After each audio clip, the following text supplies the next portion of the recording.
오늘 말씀 창세기 18장을 통해서 우리가 알 수 있는 것은 노아 이후에 인류가 써내려가는 그 죄악의 역사, 그 현장을 소돔과 고모라를 통해서 우리가 알 수 있고, 또 그 가운데 하나님께서는 아브라함을 세우셔서 믿음의 조상으로 세우시고 또 믿음의 계보, 의인의 계보를 세우길 원하신다는 사실을 우리가 본문을 통해서 알 수 있습니다. 오늘 본문에 아브라함이 장막문에서 행인 세 사람을 보고 영접하게 되는데요. 1절을 보면 1절 한번 같이 읽도록 하겠습니다. 여호와께서 마므레의 상수리 나무들이 있는 곳에서 아브라함에게 나타나시니라. 날이 뜨거울 때 그가 장막문에 앉아 있다가, 자 1절에 보니까 여호와께서 아브라함에게 나타나셨다 이렇게 표현하고 있습니다. 그러니까 그 행인 세 사람은 여호와 하나님께서 이제 그 여호와의 사자들과 함께 이렇게 나타나심을 우리가 알 수 있습니다. 그곳에서 하신 말씀, 자 10절 같이 읽겠습니다. 10절입니다. 그가 이르시되 내년 이맘때 내가 반드시 내게로 돌아오리니 내 아내 사라에게 아들이 있으라 하시니 사라가 그 뒤 장막문에서 들었더라. 사라에게 아들이 있을 것이다. 아브라함이 자신의 계획으로 그렇게 자녀를 종에게서 낳게 되죠. 그런데 사람의 계획이 아니라 하나님의 계획이 있으시고 하나님께서는 그 계획을 반드시 이루신다 이렇게 말씀하시는 것인데, 그런데 사라는 그것으로 인해서 웃게 되죠.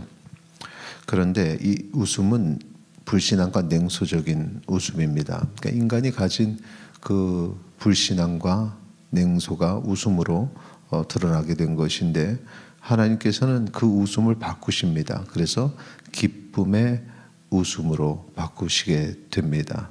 그러니까 사람의 계획으로는 불신앙과 냉소적일 수밖에 없는데, 하나님의 계획을 믿고 신뢰하고 붙잡으면 하나님으로 인해서 기뻐할 수밖에 없다는 사실을 기억하시기 바랍니다. 축복의 예언과 더불어서 오늘 본문에 보면은 소돔과 고모라의 심판의 예언도 나타납니다.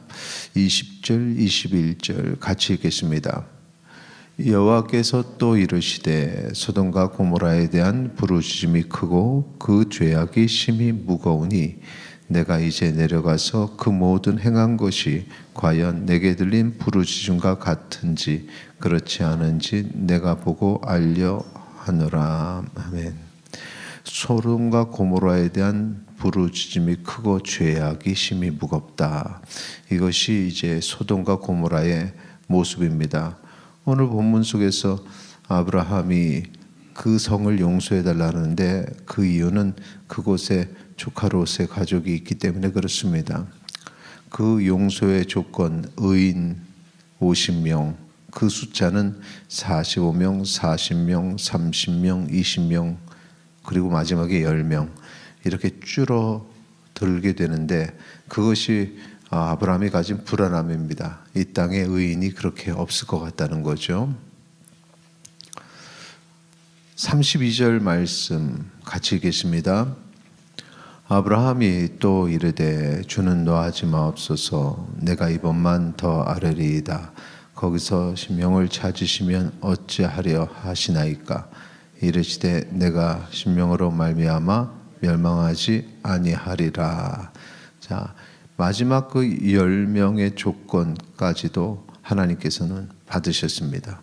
10명만 있어도, 의인이 10명만 있어도 멸하지 않겠다 말씀하셨습니다. 아브라함은 그 대화에 만족했습니다. 10명은 있겠지. 그런데 그 성에 의인은 10명조차도 없었습니다. 그렇게 해서 소돔과 고모라는 결국 망하게 되죠. 이 소돔과 고모라의 모습을 통해서 당시의 인류의 죄악의 모습이 어떠한가를 이렇게 볼 수 있는 것입니다. 의인이 없는 세상, 의인을 찾을 수 없는 그런 사회. 그런데 하나님께서는 그 속에서 택한 자들, 그 믿음을 지켜가는 사람들을 찾고 기다리고 계신다는 사실입니다. 아브라함을 택하셨고 아브라함의 믿음의 계보, 그 자녀들을 바라보고 계십니다. 오늘 우리가 아브라함의 믿음의 자손들입니다. 이 세상, 이 시대에도 오늘 본문의 소돔과 고모라처럼 의인을 찾기에는 쉽지 않은 세대입니다. 왜냐하면 이 세상의 인류의 역사가 죄악의 역사이기 때문에 그렇습니다. 그 타락한 세상 속에서 우리는 소수일 수밖에 없고 구별된 사람이어야 합니다. 하나님께서 주시는 이 거룩함의 인침을 받은 자들입니다. 오늘 살아갈 때 세상 속의 악함, 그것을 바라보고 실망하지 마시고 하나님 앞에 더욱 거룩하고 믿음의 자녀로서 온전한 삶을 살아가시기를 소망합니다. 하나님께서 의로운 자를 보시면 기뻐하십니다. 오늘 우리가 하나님의 자녀로서 하나님이 기뻐하시는 하루 살아가시기를 축원합니다. 이 시간에 함께 기도하겠습니다. 오늘도 거룩함을 지키고 승리하기 원합니다. 함께 기도하시겠습니다.